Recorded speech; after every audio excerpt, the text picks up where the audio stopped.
মুসলমানের দায়িত্ব। আমরা হিন্দুদের, অমুসলিমদের, সংখ্যালঘুদের অধিকার আমরা ক্ষুণ্ণ করি না, তাদের অধিকার প্রতিষ্ঠা করি, কিন্তু আমার অধিকার তাদেরকে দিতে আমি প্রস্তুত নয়। তাদের অধিকার প্রতিষ্ঠা করতে চাইয়া আমার মসজিদ ভাঙচুর হবে, এটা আমি সহ্য করতে প্রস্তুত নয়। তাদের অধিকার প্রতিষ্ঠা করতে চাইয়া ভারতে মুসলমানরা নির্যাতিত হবে, একবার বাবরের মসজিদ আর একবার বিভিন্ন মসজিদ ভাঙচুর হবে, তছনছ করা হবে, এটা আমি মানতে রাজি নাই। তাদের অধিকারের জন্য আমার অধিকার আমি ভুলুণ্ঠিত করতে দিতে পারি না, আমার ইসলামকে আমি আঘাতপ্রাপ্ত হতে দিতে পারি না। আজকে মুসলমানদের দায়িত্ব, আপনাদের প্রত্যেকের দায়িত্ব, ভারত থেকে শুরু করে ভারতে, আরাকানে, কাশ্মীরে, ফিলিস্তিনে, চীনে, উইঘুরে, যত জায়গায় মুসলমানরা নির্যাতিত, বারবার এটা রিপিট করা, বারবার বলতে থাকা, পৃথিবীতে মুসলমানরা নির্যাতিত, মুসলমানরা বঞ্চিত, মুসলমানরা অধিকার হারা, মুসলমানদের উপাসনালয় ভাঙচুর হচ্ছে, মুসলমানদেরকে নির্যাতন করা হচ্ছে, তাদের ধর্মগুরুদেরকে জায়গায় জায়গায় বিভিন্ন ট্যাগ দিয়ে তাদেরকে জঙ্গি বানিয়ে তাদেরকে ধ্বংস করে দেওয়া হচ্ছে, তছনছ করে দেওয়া হচ্ছে। ব্যক্তি জীবন, পারিবারিক জীবন, ধর্মীয় জীবন, রাষ্ট্রীয় অধিকার সবকিছু থেকে তাদেরকে বঞ্চিত করা হচ্ছে। এটা আমাদেরকে স্পষ্টভাবে বলতে হবে। পারবো তো ইনশাআল্লাহ? আমাদের অধিকারের কথা বলা মানে হিন্দুদের অধিকার কেড়ে নেওয়া নয়, বুঝবেন? আমাদের অধিকারের কথা বলা মানে অন্যের অধিকার কেড়ে নেওয়া নয়। আমার অধিকার প্রতিষ্ঠা মানে হিন্দুর অধিকার প্রতিষ্ঠা হবে, বৌদ্ধর অধিকার প্রতিষ্ঠা হবে। যদি এই দেশে মুসলমানদের অধিকার প্রতিষ্ঠা না হয়, এই দেশে মনে রাখতে হবে কেউ অধিকার পাবে না। কারণ মুসলমানদের অধিকার যেখানে নাই সেখানে ইনসাফ নাই, আর যেখানে ইনসাফ থাকে না সেখানে কেউ নিরাপদে থাকতে পারে না।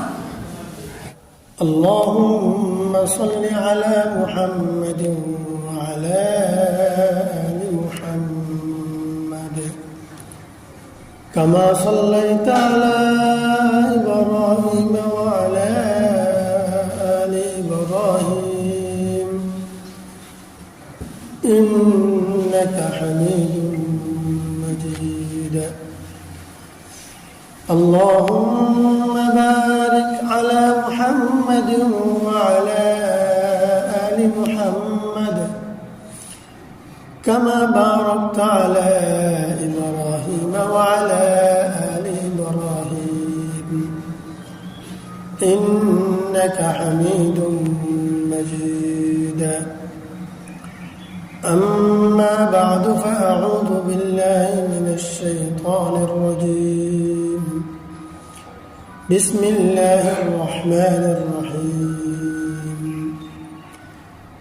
يريدون أن يطفئوا نور الله بأفواههم ويأبى الله إلا أن يتم نوره ولو كره الكافرون.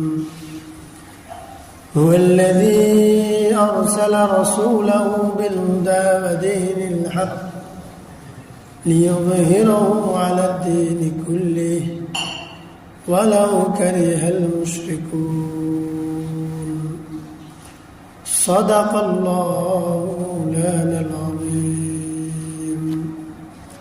سبحانك لا علم لنا إلا ما علمتنا إنك أنت العليم الحكيم. رب زدني علما رب اشرح لي صدري ويسر لي أمري واحلل عقدة من لساني يفقه قولي.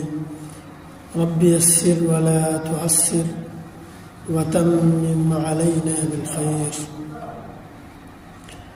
আলহামদুলিল্লাহ, আল্লাহ পাকের দরবারে লাখো কোটি শুকরিয়া। আল্লাহ তাআলা আমাদেরকে মেহেরবানি করে আল্লাহ তাআলার ঘরে আসার বসার, কোরআন সুন্নাহের আলোকে কিছু কথা বলার এবং শোনার সুযোগ করে দিয়েছেন। এই জন্যে সকলে কালিমাতুশ শুকর আদায় করছি। আলহামদুলিল্লাহ। আল্লাহ তাআলা আমাদেরকে বিশেষ কিছু দায়িত্ব দিয়ে পৃথিবীতে পাঠিয়েছেন এবং আল্লাহ আমাদেরকে নিশ্চিত করেছেন যে দায়িত্ব আল্লাহ তাআলা আমাদেরকে দিয়েছেন সে কাজটা সফল করার পথে হিন্দুত্ববাদী মুশরিক এবং ইহুদি আর খ্রিস্টানেরা বাধা হয়ে দাঁড়াবে। আল্লাহ বলেছেন ওয়ালাউ কারিহাল মুশরিকুন ওয়ালাউ কারিহাল কাফিরুন। পরপর দুই আয়াতে দুইটা শব্দ এনে বলেছেন আল্লাহ আমাদেরকে যে দায়িত্ব দিয়ে পাঠিয়েছেন সে কাজটা সফল করার বিষয়ে হিন্দুরা, অর্থাৎ মুশরিক মানে হিন্দু, আর ইহুদি এবং খ্রিস্টানেরা, কাফের মানে ইহুদি এবং খ্রিস্টান, এরা কেউ চাইবে না ইসলাম প্রতিষ্ঠা হোক। একজন মুসলমান হিসাবে সফল হোক, এটা কখনো কোনো ইহুদি এবং খ্রিস্টানরা চাইবে না। আবারও বলছি, একজন মুসলমান হিসাবে দুনিয়ার জীবনে সফল হোক, এটা কখনো ইহুদি, খ্রিস্টান এবং হিন্দুরা চাইবে না। এটা আল্লাহ বলেছেন। যখন আমরা দেখব ওই মানুষটা মুসলমান, কিন্তু তাকে ইহুদিরা সহযোগিতা করছে, খ্রিস্টানেরা সহযোগিতা করছে, হিন্দুরা তাকে আগলে রাখছে, সাপোর্ট দিচ্ছে, তার জন্য জীবন দিচ্ছে, জীবন নিচ্ছে, যুদ্ধের ঘোষণা করে দিল হিন্দুরা, যদি ব্যাপারটা আমরা এরকম দেখি, কিন্তু এই লোকটা তো মুসলমান, তার জন্য হিন্দুরা কেন লড়াই করলো? তার জন্য হিন্দুত্ববাদী আগ্রাসন, হিন্দুদের সবচেয়ে সন্ত্রাসী, সবচেয়ে উগ্র সম্প্রদায় কেন যুদ্ধ ঘোষণা করলো? যখন এটা দেখব তখন কারণটা কি এটা জানতে হবে না? আল্লাহ তাআলা এটাও বলে দিয়েছেন, ওয়ালান তারদা আনকাল ইয়াহুদ ওয়ালান নাসারা হাত্তা তাত্তাবিআ মিল্লাতাহুম।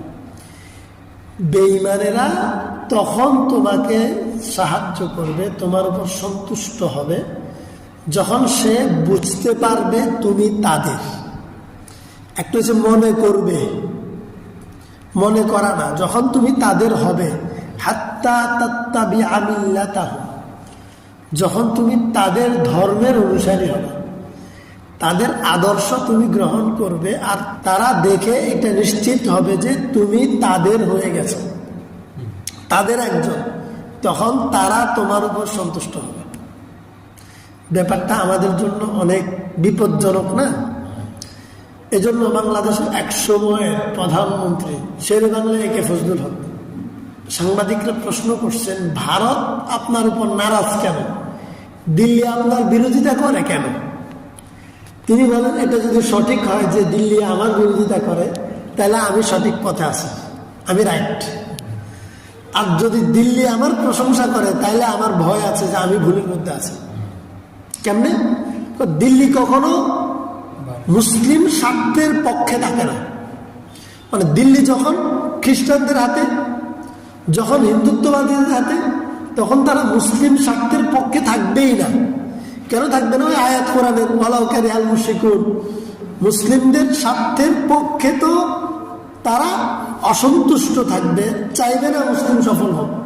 তাহলে মুসলিম যখন সফল হবে, তাহলে দিল্লি যেহেতু হিন্দুদের হাতে, মুশরিকদের হাতে, দিল্লি কেন আমার উপর সন্তুষ্ট হবে? কোনো যুক্তিকতা নেই।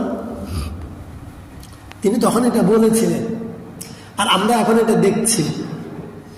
এক্ষেত্রে আমাদের করণীয় আছে, কিন্তু এটা এমন নয় যে এটা রাজনৈতিক বিষয়, এটা দুনিয়ার বিষয়, রাষ্ট্রের বিষয়, আমরা নামাজ পড়বো, ইবাদত করবো, আমাদের দায়িত্ব নাই, এটা নয়। কারণ আরে সবচেয়ে বড় দায়িত্ব তো আমাদের। যদি সবচেয়ে বড় দায়িত্ব আমাদের না হয়, তাইলে এই জাতির সবচেয়ে বেশি, যখনই জাতি বিপদে পড়ে, ক্লান্তি লগ্নে, আমাদের কাছে দোয়া চাইতে আসে, আমাদের কাছে সব পরামর্শ চাইতে আসে, আমাদের সহযোগিতা নিতে আসে কেন? এই জাতি যখন জীবন দেয়, তখনও আমাদের পরিভাষাটা ব্যবহার করে, বলে তাকে শহীদ বলে না? যদি এটা ইসলামের বিষয় না হয়, তাহলে জাতির জন্য কেউ মারা গেলে তাকে শহীদ বলবে কোন অধিকারে? যদি ইসলামের বিষয় হয়, তাহলে মিম্বরে বসে ইসলামের কথা বলবে নাকি দুনিয়ার কথা বলবে? বুঝলেন না কথা? কারণ আমরা যদি এখানে বসে ইসলামটাকে পরিপূর্ণভাবে উম্মতের কাছে তুলে ধরতে না পারি, তাহলে উম্মত কার কাছে শিখবে? জানবে কার কাছে?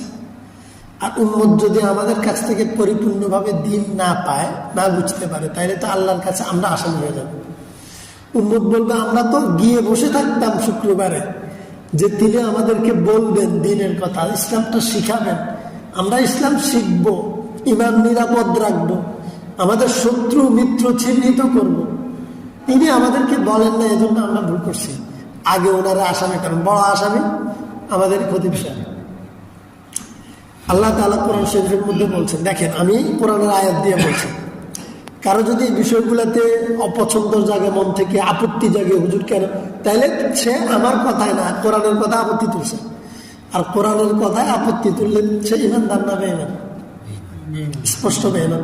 আল্লাহ তাআলা কোরআনের মধ্যে বলেছেন যে মুহাম্মাদুর রাসূলুল্লাহ, মুহাম্মদ নবী, ওয়াল্লাযীনা মা'হু, এবং তার সঙ্গী সাথী যারা আছে, তার অনুসারী যারা, সাহাবায়ে কেরাম মুহাম্মদ রাসূলুল্লাহর সঙ্গী, আমরা মুহাম্মদ রাসূলুল্লাহর অনুসারী, তাই না?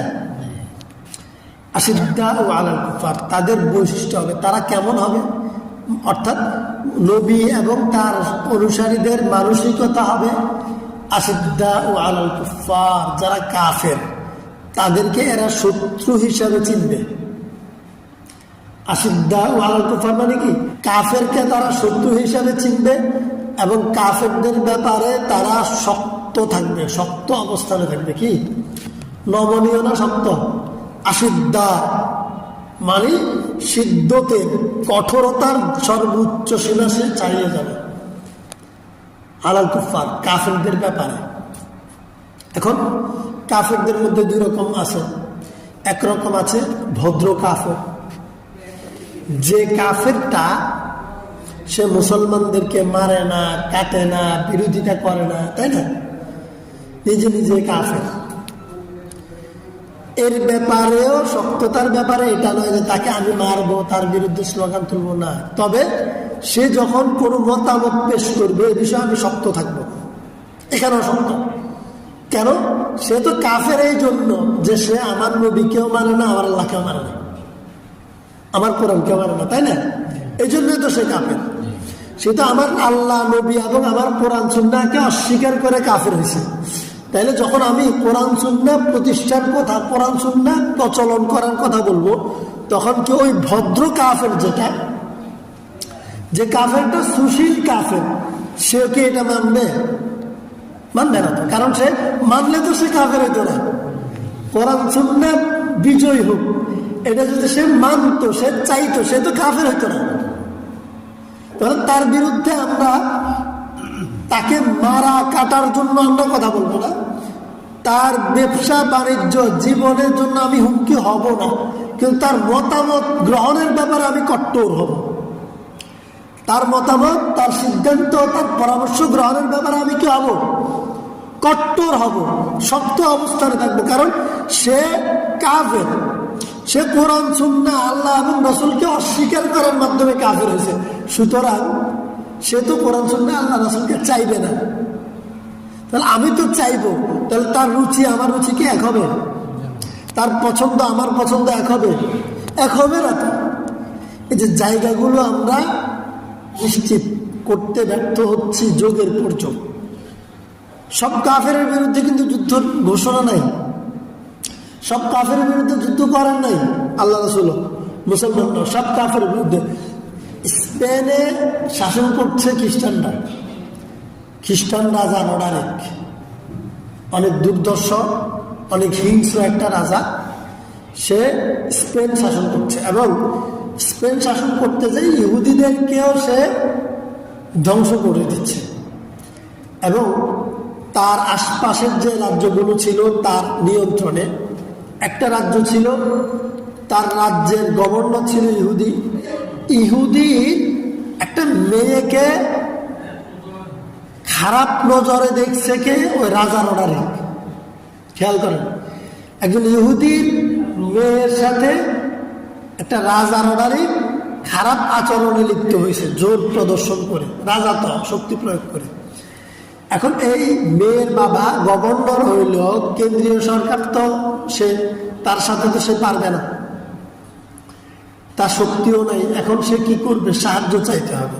তার মেয়ের ইজ্জতের উপর হামলা, সে সাহায্যের জন্য গেছে মুসলমান সেনাপতি মুসা ইবনে নুসাইরের কাছে। খেয়াল করবেন, আমাদের ইতিহাস আমরা জানি না, আমাদের ঐতিহ্য আমরা ভুলে গেছি, আমাদের বৈশিষ্ট্য আমরা জানি না, এই জন্য আমরা ধার করে নিতে হয়।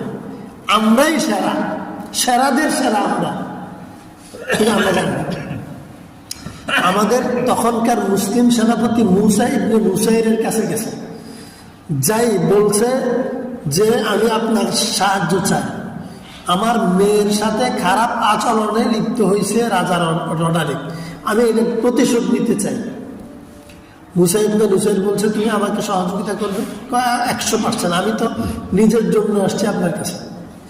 দেখেন, নিজের জন্য আসছে, আসো। তখন মুসা ইবনে নুসাইর রাহিমাহুল্লাহ তিনি তার একজন সেনাপতি তারিক ইবনে জিয়াদ, যুবক সেনাপতি, তাকে ডাকলেন, ডেকে বললেন যে তুমি তোমার সেনাবাহিনীকে গোছাও, তাদের প্রস্তুত করো, সেনাবাহিনী নিয়ে এখন স্পেনের উদ্দেশ্যে রওনা করবে। কেন? স্পেনের এই একটা নারী, একটা মেয়ে, ইহুদি মেয়ে, সে নির্যাতিতা হয়েছে, তার ইজ্জত লুণ্ঠন করা হয়েছে।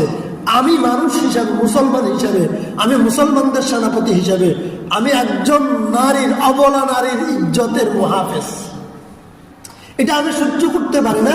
একজন অবলা নারীর ইজ্জত নষ্ট হবে, আর আমি এখানে বসে বসে দেখবো সে মুসলমান না হিন্দু, সে খ্রিস্টান না ইহুদি, এটা আমি যাচাই করবো সুযোগ নেই।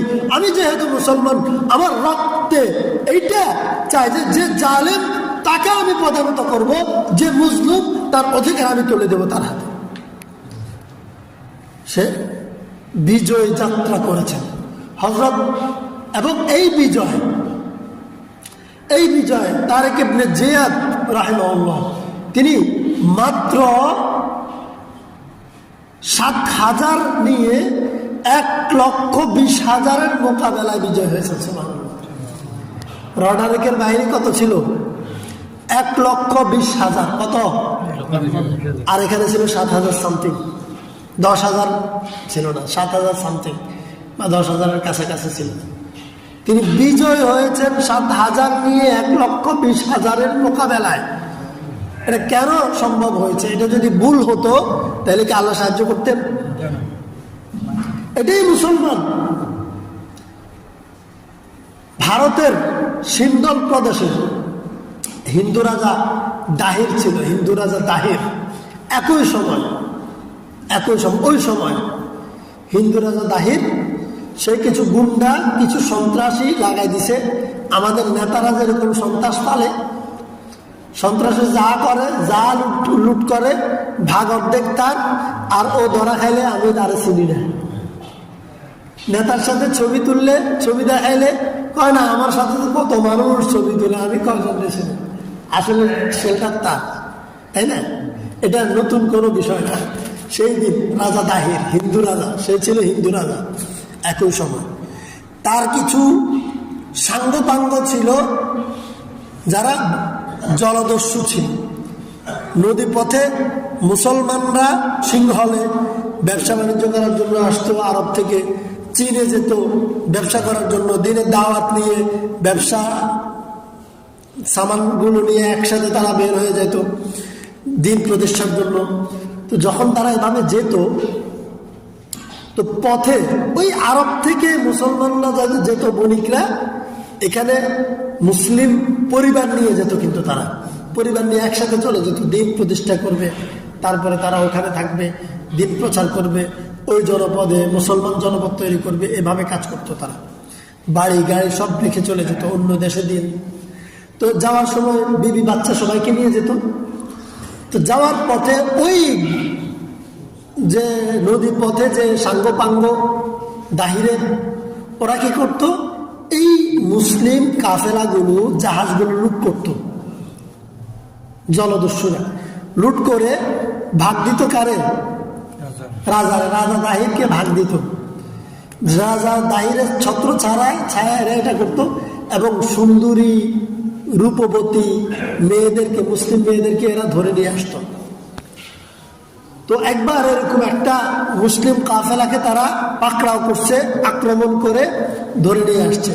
সেখান থেকে একটা বোন নাহিদ নাকি কি নাম, মুসলিম যুবতী, সে রক্তে একটা চিঠি লিখছে, রক্ত দিয়ে, তার দেহের রক্ত দিয়ে একটা চিঠি লিখছে হাজ্জাজ ইবনে ইউসুফের কাছে। তখন গভর্নর হাজ্জাজ ইবনে ইউসুফ এশিয়ার, হাজ্জাজ ইবনে ইউসুফের কাছে চিঠি লিখছে যে তুমি শোনো, আমরা তোমার গোত্রের মেয়েরা দাহিরের কবজায় নির্যাতিতা, আমাদের ইজ্জতের কোনো নিরাপত্তা নেই, জীবনের নিরাপত্তা নেই। আমরা এখানে কিছু তোমার বোন, কিছু মায়েরা, কিছু শিশুরা এখানে নির্যাতন ভোগ করছে, আমরা বন্দী হয়ে আছি। তোমার দেহে যদি মুসলমানের রক্ত থাকে, তুমি চিঠি পাওয়া মাত্র আমাদেরকে উদ্ধার করার জন্য তুমি কাফেলা প্রেরণ করো। এই হাজ্জাজ ইবনে ইউসুফকে ইতিহাস জালেম বাদশা বলে। কি বলে? আর এই জালেম বাদশার বৈশিষ্ট্য কেমন, কিরকম জালেম শোনেন। এই বাদশা এই চিঠি পাওয়ার সাথে সাথে সে তার নিজের সেনাপতিকে ডাকছে, তার আপন ভাতিজা নিজের মেয়ের জামাই মাত্র মেয়েকে বিয়ে দিছে। আপন ভাতিজা মুহাম্মদ ইবনে কাসেম তার কাছে মাত্র কিছুদিন হলো নিজের মেয়ে বিয়ে দিল। তাইলে আত্মীয়তার বন্ধন কত মজবুত। এই ছেলেটাকে যদি এখন আমি এত বড় একটা রাষ্ট্রের বিরুদ্ধে, রাজার বিরুদ্ধে অভিযানে পাঠাই, আমার এই সেনাপতি, আমার এই ভাতিজা, আমার এই মেয়ের জামাই সে জীবিত ফিরে আসবে কোনো নিশ্চয়তা আছে? কিন্তু এটা তোয়াক্কা করে না, আমার মেয়ে বিধবা হয়ে যাবে। তোয়াক্কা করে না, ভাতিজাকে সেনাপতি করে পাঠালেন 1100 সিপাহী নিয়ে 1 লক্ষের মোকাবেলায়। কত? পথে পথে আরো 1000-2000 একসাথে হয়েছে, তাদের সর্বোচ্চ 12,000 থেকে 13,000 সৈন্য হয়েছে। কত? 12,000 থেকে 13,000 সৈন্য নিয়ে মুহাম্মদ ইবনে কাসেমের বয়স মাত্র 16 থেকে 17 বছর। কত বছর বয়স? মাত্র 16 থেকে 17 বছরের একটা ছেলে 12 থেকে 13,000 সৈন্য নিয়ে 1 লক্ষ মুশরিক সৈন্যের জালেমের মোকাবেলায় রওনা করছে।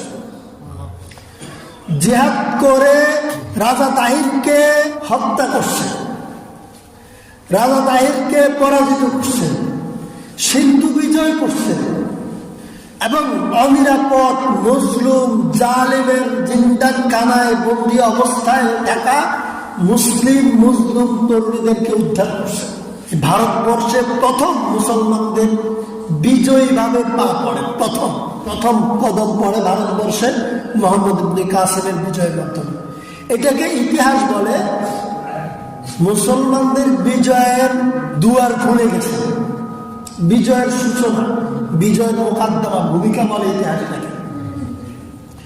এই সূচনায় আজকে আমরা আমাদের পর্যন্ত এত মুসলমানের বসবাস, মুসলমানদের জয়যাত্রা, মুসলমানদের। এখন মুসলমান তো তারা ছিল যারা কখনো একজন মানুষের, সে ইহুদি হোক, একটু আগে শুনেছি একজন ইহুদি মেয়ের ইজ্জত রক্ষার জন্য জীবন বিলিয়ে ভূমধ্য সাগর পাড়ি দিয়ে আফ্রিকা থেকে চলে গেলেন, বাঘ পাখির মতো উড়ে গেলেন ভূমধ্য সাগরের উপর দিয়ে, অল্প কয়েকজন সৈন্য নিয়ে তারেক ইবনে জিয়াদ স্পেনের 1,20,000 মোকাবেলা করেছেন, জীবন দিয়েছেন। ফায়াক্তুলুন ওয়ায়ুক্তালুন, জালিমের জীবন নিয়েছেন, বিনিময়ে জীবন দিয়েছেন, কিন্তু জালিমকে পদানত করেছেন, মুসলিমের অধিকার মুসলিমের হাতে ফিরিয়ে দিয়েছেন। সেই দূর থেকে মুহাম্মদ ইবনে কাসেম যুবক ছেলে মাত্র 10,000, 12,000, 13,000 সৈন্য নিয়ে 1 লাখের মোকাবেলায় এসেছেন। চিন্তা করেন নাই আমরা এত অল্প, আমি কি বিজয়ী হব, আমি কিভাবে পারবো। তিনি এটা চিন্তা করেছেন মজলুমের পক্ষে আল্লাহ, আমি যদি মজলুমের পক্ষে আজকে দাঁড়াতে পারি তাহলে আল্লাহ আমাকে সাহায্য করবেন। এই হিম্মত নিয়ে আল্লাহর উপর ভরসা করে মাত্র 13,000 নিয়ে 700 সালে মাত্র 1 লক্ষের মোকাবেলায় অসম যুদ্ধে তিনি ঝাঁপিয়ে পড়েছিলেন। রাজা তাহিরকে পদানত করেছেন, সিন্ধু বিজয় করেছেন, জালেমের জুলুম বন্ধ করেছেন, ইনসাফ প্রতিষ্ঠা করেছেন। এটাই তো ইসলাম নাকি? এটা ইসলাম না? হযরত আবু বকর সিদ্দিক রাদিয়াল্লাহু তাআলা আনহু তিনি যখন খলিফা হলেন, প্রথম শাসক হলেন, রাজা হলেন, তখন তিনি সবাইকে নিয়ে একটা জাতীয় ভাষণ দিলেন। আমাদের যখন কেউ নেতা হয় তখন সে প্রথম জাতির উদ্দেশ্যে একটা ভাষণ দেয় না? ডক্টর ইসলাম তো দিচ্ছেন, জাতির উদ্দেশ্যে একটা ভাষণ দিলেন। ভাষণে তিনি বললেন যে আমি আল্লাহর প্রতিনিধিত্ব করতে আসছি এখানে, আল্লাহর বিধান মতো আমি চালাবো তোমাদেরকে। যতক্ষণ পর্যন্ত আমি তোমাদেরকে আল্লাহর বিধান মতো চালাবো ততক্ষণ তোমরা আমাকে আনুগত্য করবে। আর যখনই তোমরা দেখবে আমি আল্লাহর বিধান থেকে বিচ্যুত হয়ে গেছি, আমি নিজের মন মতো তোমাদেরকে পরিচালিত করছি, তোমরা তখনই আমাকে এই মঞ্চ থেকে, এই দায়িত্ব থেকে অব্যাহতি দেবে, নামিয়ে দেবে। 2 নাম্বার, আবু বকর সিদ্দিক রাদিয়াল্লাহু তাআলা বলছেন, যারা জালেম সে যত শক্তিশালী হোক না কেন, যত বড় দল তার থাকলে কেন, যত বেশি অনুসারী তার হোক না কেন, যে জালেম সে আমার কাছে দুর্বল। কি জালেম? কি তার যত বড় তার দল হোক, যত অনুসারী হোক, যত জনপ্রিয়তায় থাকুক না কেন, জালেম আমার কাছে দুর্বল, সে যতক্ষণ জালেম। আর যে মজলুম সে যত দুর্বল হোক, আমি মজলুমের কাছে দুর্বল, মজলুম আমার কাছে সবল। মজলুম আমার কাছে তার অধিকারের জন্য আসবে, আর আমি জালেমের কাছে বাস পাখির মতো জালেমের উপর ঝাঁপিয়ে পড়বো, মজলুমের অধিকার জালেমের হাত থেকে মজলুমকে তুলে দেওয়ার জন্য। এটাই তো আজকে আমাদের অবস্থা। কি আমরা না মুসলমান? আমরা সেই ধারাবাহিকতা, আমরা মুসলমান না? সে আবু বকর সিদ্দিকের উত্তরসূরি আমরা না? সে তারিক ইবনে জিয়াদের উত্তরসূরি আমরা না? সেই মোহাম্মদ ইবনে কাসিমের উত্তরসূরি আমরা না? সেই সালাহউদ্দিন আইয়ুবের উত্তরসূরি আমরা না? তো আমরা কেন এভাবে বলতে পারি না যে তুই জালেম, যত বড়ই হোক, যত টাকার মালিক হও, যত শক্তিশালী হও, তুমি জালেম, আমি তোমার বিরুদ্ধে। সে মজলুম, সে ভিক্ষুকের সন্তান হোক, সে মুচির সন্তান হোক, সে মেথর হোক, সে যদি মজলুম হয় আমি তার পক্ষে। আমার কাছে মজলুম সবল, জালেম যত বড়ই হোক সে আমার কাছে দুর্বল। আমি তাকে চোখরা নিয়ে কথা বলবো, আমি তার কাছ থেকে বাজ পাখির মতো আমি থাবা দিয়ে জালেমের কাছ থেকে মজলুমের অধিকার আমি ছিনিয়ে আনবো। এটা আমার দায়িত্ব। কার দায়িত্ব? যে দল করবে তার না, আর যে মুসলমান কালিমা পড়বে এটা তার দায়িত্ব। মুসলমানের দায়িত্ব এটা। আমরা মুসলমান, এই দায়িত্ব আমরা পালন করব। পারবো তো ইনশাআল্লাহ। গতকালকে বাংলাদেশের সকল ধর্মের যারা ধর্মগুরু তারা সবাই প্রধান উপদেষ্টার সাথে একসাথে হয়ে আলোচনা করছে। আপনারা জানেন গত কিছুদিন যাবৎ আমাদের প্রিয় এই মাতৃভূমির বিরুদ্ধে স্পষ্ট বক্তব্য আসছে। আমাদের পাশের দেশ হিন্দুত্ববাদী মুশরিকদের জবান থেকে স্পষ্ট বক্তব্য, তারা আমাদের রংপুর দখল করবে, এটা তাদের লাগবে, আমাদের চিটং তাদের লাগবে, 5 মিনিটের মধ্যে ফেলি তারা দখল করবে। এই কথাগুলো কারা বলে, কেন বলে জানেন? কখন বলে? কখন বলে? আমরা দল মতের ঊর্ধ্বে চলে আসতে হবে। দল এটা না, ঠিক এটা কিছুই না। একদিন দলের ব্যানার থাকবে, একদিন থাকবে না। কিয়ামত পর্যন্ত আমার কালিমা থাকবে, আমার কালিমা কিয়ামত পর্যন্ত থাকবে।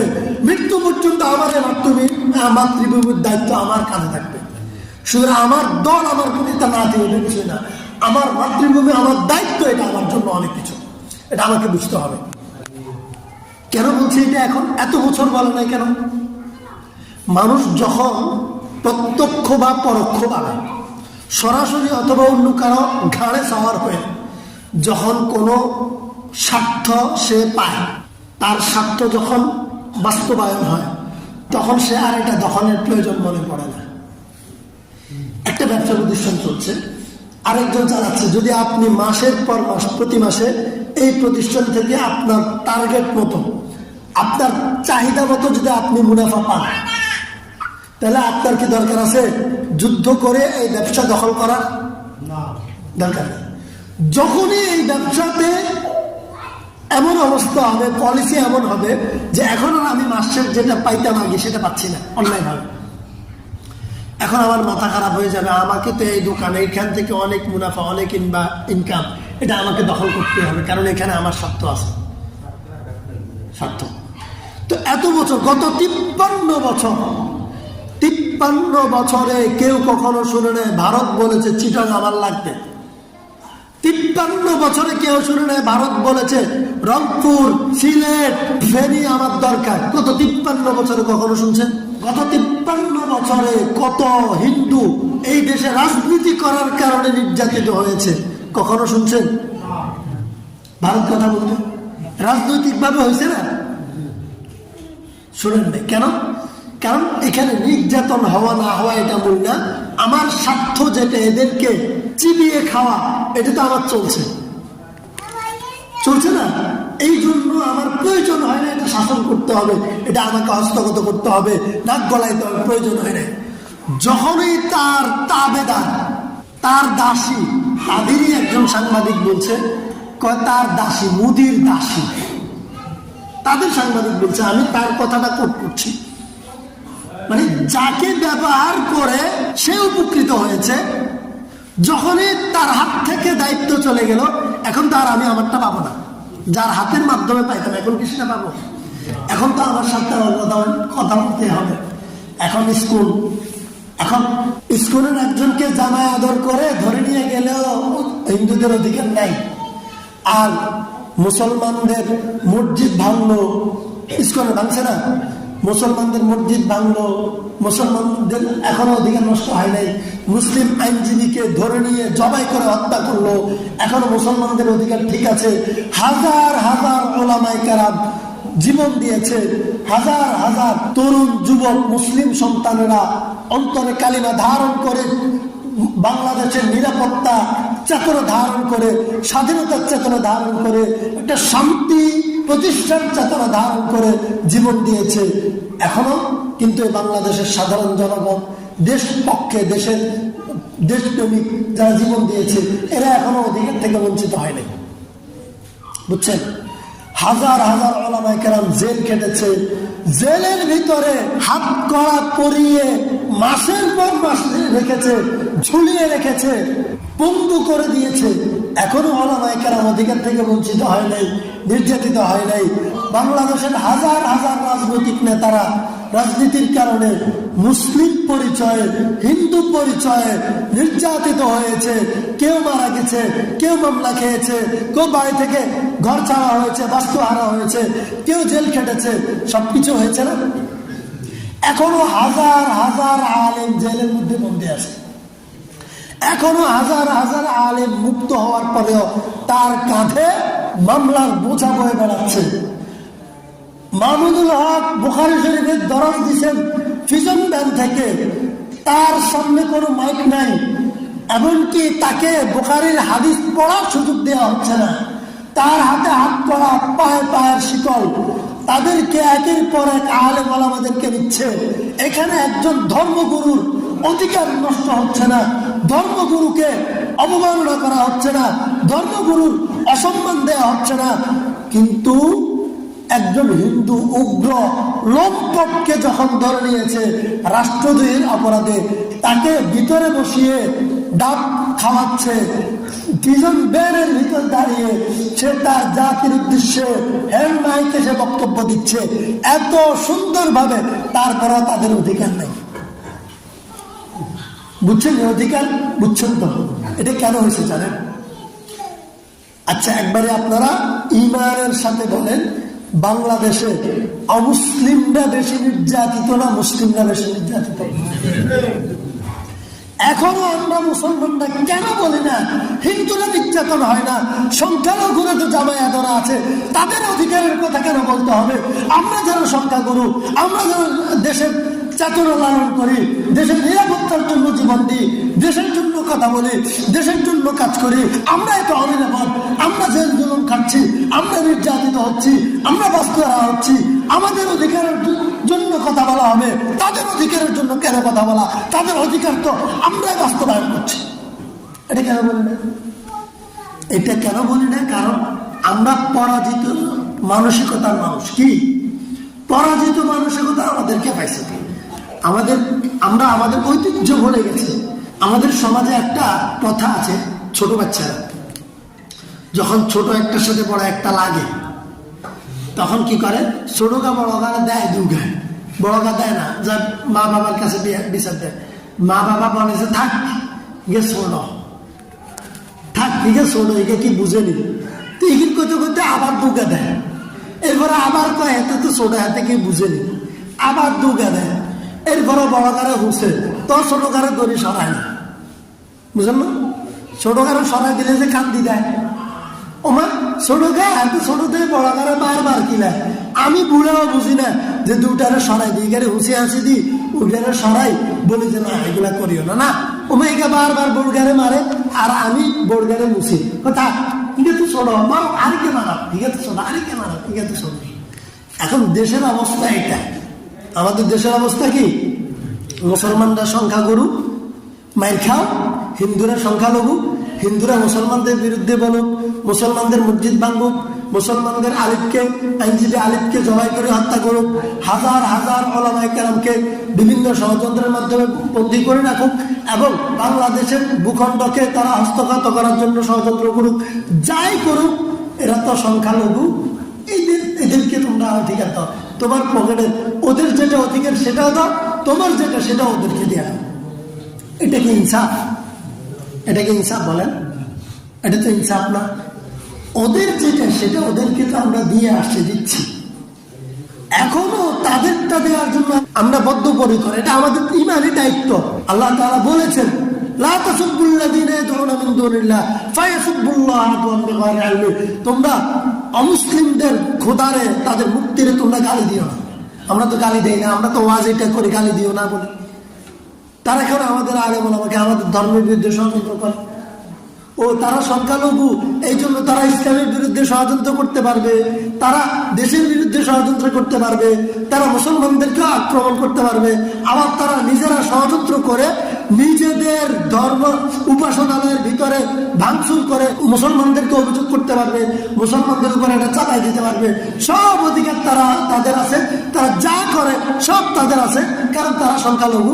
আর আমরা যেহেতু সংখ্যাগুরু, আমরা নিজেরটাও খাবো না, ওদেরটাও ওদেরকে দিব, নিজেরটাও ওদেরকে দিব, এরপর আবার ওদের মাই খাবো। এরপরে বলবো যে না, ওদেরকে অধিকার দিতে হবে, ওদের জীবনের নিরাপত্তা লাগবে, ওদের ধর্মীয় নিরাপত্তা লাগবে, ওদের নাগরিক নিরাপত্তা লাগবে, আমাদের কিচ্ছু লাগবে না। এটা আত্মপরিচয়হীনতার অভাব। আমরা আত্মপরিচয় ভুলে গেছি, আমরা নিজেদেরকে ভুলে গেছি, এই জন্য আত্মভোলা হয়ে গেছে। আমি হতবাক হয়ে গেলাম কালকে, এত প্রতিনিধি, এত আলেম ওলামা, এত কেউ দু একজন ছাড়া হিম্মতের সাথে বলছে না যে আমরা ওখানে এমন আলেমও ছিল দাঁড়াইয়া পরিবেশ না, এই জন্য বলছে না। আমাদের প্রত্যেক মুসলমানের দায়িত্ব, আমরা হিন্দুদের অমুসলিমদের সংখ্যালঘুদের অধিকার আমরা ক্ষুণ্ণ করি না, তাদের অধিকার প্রতিষ্ঠা করি, কিন্তু আমার অধিকার তাদেরকে দিতে আমি প্রস্তুত নয়। তাদের অধিকার প্রতিষ্ঠা করতে চাইয়া আমার মসজিদ ভাঙচুর হবে, এটা আমি সহ্য করতে প্রস্তুত নয়। তাদের অধিকার প্রতিষ্ঠা করতে চাইয়া ভারত মুসলমানরা নির্যাতিত হবে, একবার বাবরের মসজিদ আর একবার বিভিন্ন মসজিদ ভাঙচুর হবে, তছনছ করা হবে, এটা আমি মানতে রাজি নাই। তাদের অধিকারের জন্য আমার অধিকার আমি ভুলুণ্ঠিত করতে দিতে পারি না, আমার ইসলামকে আমি আঘাতপ্রাপ্ত হতে দিতে পারি না। আজকে মুসলমানদের দায়িত্ব, আপনাদের প্রত্যেকের দায়িত্ব, ভারত থেকে শুরু করে ভারতে, আরাকানে, কাশ্মীরে, ফিলিস্তিনে, চাচিনে, উইঘরে, যত জায়গায় মুসলমানরা নির্যাতিত, বারবার এটা রিপিট করা, বারবার বলতে থাকা, পৃথিবীতে মুসলমানরা নির্যাতিত, মুসলমানরা বঞ্চিত, মুসলমানরা অধিকার হারা, মুসলমানদের উপাসনালয় ভাঙচুর হচ্ছে, মুসলমানদেরকে নির্যাতন করা হচ্ছে, তাদের ধর্মগুরুদেরকে জায়গায় জায়গায় বিভিন্ন ট্যাগ দিয়ে তাদেরকে জঙ্গে বানিয়ে তাদেরকে ধ্বংস করে দেওয়া হচ্ছে, তছনছ করে দেওয়া হচ্ছে। ব্যক্তি জীবন, পারিবারিক জীবন, ধর্মীয় জীবন, রাষ্ট্রীয় অধিকার সবকিছু থেকে তাদেরকে বঞ্চিত করা হচ্ছে। এটা আমাদেরকে স্পষ্টভাবে বলতে হবে, পারবো তো ইনশাআল্লাহ। আমাদের অধিকারের কথা বলা মানে হিন্দুদের অধিকার কেড়ে নেওয়া নয়, বুঝবেন? আমাদের অধিকারের কথা বলা মানে অন্যের অধিকার কেড়ে নেওয়া নয়। আমার অধিকার প্রতিষ্ঠা মানে হিন্দুর অধিকার প্রতিষ্ঠা হবে, বৌদ্ধর অধিকার প্রতিষ্ঠা হবে। যদি এই দেশে মুসলমানদের অধিকার প্রতিষ্ঠা না হয়, এই দেশে মনে রাখতে হবে কেউ অধিকার পাবে না, কারণ মুসলমানদের অধিকার যেখানে নাই সেখানে ইনসাফ নাই, আর যেখানে ইনসাফ থাকে না সেখানে কেউ নিরাপদে থাকতে পারে না। এটা মাথায় রাখতে হবে। আল্লাহ তাআলা আমাদের প্রত্যেককে আত্মপরিচয় যেন না ভুলে যায়, আত্মপরিচয় ধারণ করার, লালন করার, প্রকাশ করার মতো হিম্মত, যোগ্যতা দান করুন এবং আমাদের দেশে সকল ধর্ম নির্বিশেষে, সকল ধর্ম বর্ণ নির্বিশেষে প্রত্যেক প্রত্যেকের অধিকার প্রতিষ্ঠার দায়িত্ব আমাদের। তবে নিজের অধিকার বুলন্দিত করা নয়, নিজের অধিকারের মাধ্যমে তাদেরকে অধিকার দেয়া, এই দায়িত্ব আমাদের। ইনশাআল্লাহ আমরা এটা পালন করব। আমরা ইসলামের আলোকে, কোরআন সুন্নাহর আলোকে এই দেশকে চাই, এই সমাজকে চাই, এই সমাজের প্রত্যেকটা পরিবার গঠন হোক, এটা চাই। আল্লাহ তাআলা কবুল করুক। ওয়া আখির দাওয়ানা আলহামদুলিল্লাহি রাব্বিল আলামিন।